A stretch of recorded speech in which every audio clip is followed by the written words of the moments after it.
If you're tired of always hanging out on campus or around campus, enjoy this change of season into the cold weather by coming to an exciting food truck event. I came here to the Santa Anita Park where they had one of the biggest food trucks events around Orange County. So if you have a chance, I will highly recommend it. We have Hawaiian shave ice, authentically from the North Shore of Oahu. We do it exactly the way they do.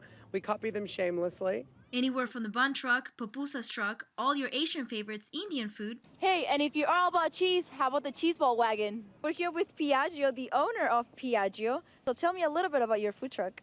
This is an Argentine truck. We specialize in skirt steak, chimichurri, empanadas. Lake Street Creamery. We have some unusual flavors over here. What are you getting today? Oh, this is Black Jack.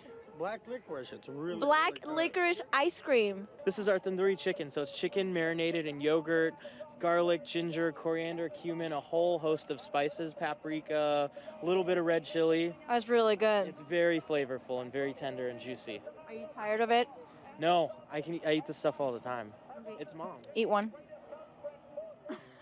And that wasn't all at the Santa Anita Food Truck Festival. Within their 70 different food trucks, 10 ongoing horse races for the family, pony rides for the kids, and amongst the most popular by choice, a lobster roll. It's really good.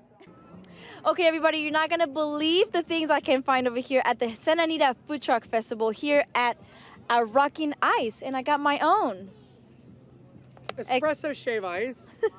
We invented it. It's got 3 shots of espresso. Reporting for the Daily Titan, I'm Andrea Rueda.